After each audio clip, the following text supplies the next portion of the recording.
It's another sweltering morning in Memphis, Egypt. As the sunlight brightens the Nile, Pesachet checks her supplies: honey, garlic, cumin, acacia leaves, cedar oil. She's well stocked with the essentials she needs to treat her patients. Pesachet is a sunu, or a doctor. In order to become one, she had to train as a scribe and study the medical papyri stored at the Pur Ankh, the House of Life. Now she teaches her own students there. Before teaching, Pesachet has a patient to see. One of the workers at the temple construction site has injured his arm. When Pesachet arrives, the laborer's arm is clearly broken. And worse, the fracture is a sed with multiple bone fragments. Pesachet binds and immobilizes the injury. Her next stop is the House of Life. On her way, a woman intercepts Pesachet in the street. The woman's son has been stung by a scorpion. Pesachet has seen many similar stings and knows exactly what to do. She must say an incantation to cast the poison out. She begins to recite the spell, invoking Serket, patron of physicians and goddess of venomous creatures. Pesachet recites the spell as if she is Serket. This commanding approach has the greatest chance at success. After she utters the last line, she tries to cut the poison out with a knife, for good measure.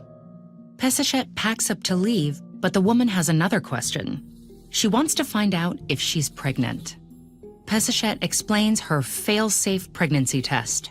Plant 2 seeds, 1 barley, 1 emmer. Then urinate on the seeds every day. If the plants grow, she's pregnant. A barley seedling predicts a baby boy, while emmer foretells a girl. Pesachet also recommends a prayer to Hathor, goddess of fertility. When Pesachet finally arrives at the House of Life, she runs into the doctor priest Assesi. She greets Assesi politely, but she thinks priests are very full of themselves. She doesn't envy Assesi's role as Nero Pehut, which directly translates to herdsman of the anus to the royal family, or guardian of the royal anus. Inside, the House of Life is bustling as usual with scribes, priests, doctors, and students. Papyri containing all kinds of records, not just medical information, are stored here. Pesachet's son, Akhet-hetep, is hard at work copying documents as part of his training to become a scribe. He's a particularly promising student, but he was admitted to study because Pesachet is a scribe, as was her father before her. Without family in the profession, it's very difficult for boys and impossible for girls to pursue this education. Pesachet oversees all the female sunus and sunus in training in Memphis. The men have their own overseer, as the male doctors won't answer to a woman. Today, Pesachet teaches anatomy.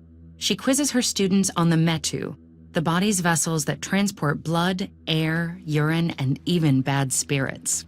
Pesachet is preparing to leave when a pale, thin woman accosts her at the door and begs to be examined.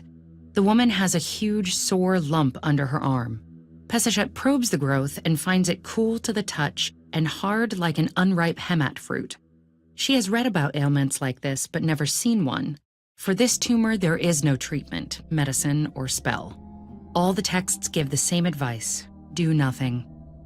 After delivering the bad news, Pesachet goes outside. She lingers on the steps of the House of Life, admiring the city at dusk.